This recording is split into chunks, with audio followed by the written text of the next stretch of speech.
My wife and I had been happily married for 3 wonderful years filled with laughter, adventure, and dreams of the future. Realizing we were perfectly compatible in every way, we decided the time was right to start our family and expand our love.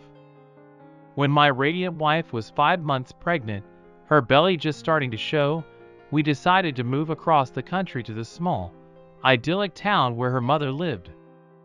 The slower pace of life there, fresh air scented with lavender and pine, and rolling green hills seemed like the ideal place for my expecting wife to nurture the new life growing inside her.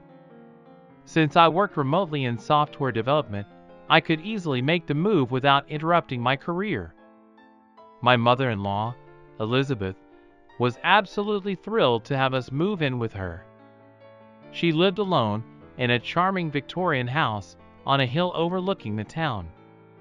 Her husband, a rugged and quiet man named Harold, was often away for weeks at a time driving trucks long haul across the country. Elizabeth would grow lonely rattling around that big empty house, cooking meals for one and longing for company. At 55 years old, Elizabeth was a natural beauty with high cheekbones, almond-shaped emerald eyes, and lush, chestnut-colored hair that cascaded in loose curls over her shoulders. She had long, graceful legs that seemed to go on for miles, and a slim, yet womanly figure. Her beauty and warm, caring nature were like a siren song, drawing people near. The day after we arrived, Harold left for a 2-week-long haul trip, the house once again empty. Elizabeth was delighted to have us there, quickly preparing the nursery and fussing over my pregnant wife. She eagerly showed us around the charming small town she had grown up in, pointing out the historic courthouse, quirky cafes, and scenic parks along the river. I could see Elizabeth was happy to have a full and lively house again. We had a wonderful relationship with her. My wife would go to bed early, and my mother-in-law and I would have long talks in the evenings by the fireplace. The only problem was that we no longer had a close relationship with my wife. My mother-in-law saw me unwittingly looking at other girls on walks.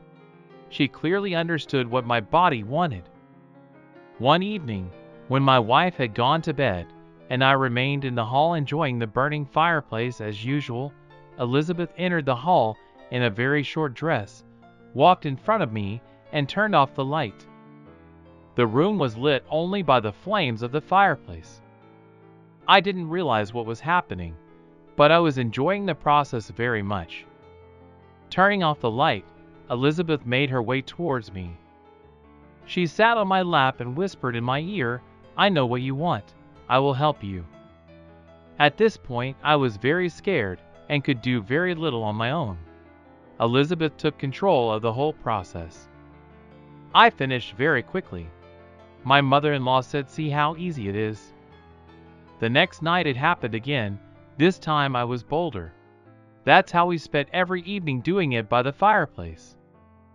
Of course, sometimes we took breaks. Her husband, my father-in-law, would come back and be home for a week. At that point, nothing happened between us. And when he left, things would flare up with renewed passion. This went on practically until the birth. My wife decided to give birth in the big city where we live, explaining that there was a better clinic there. I tried to talk her out of it, but it didn't work. We moved away. My relationship with my mother-in-law is over. I am trying to talk my wife into having a second child, as I miss Elizabeth very much.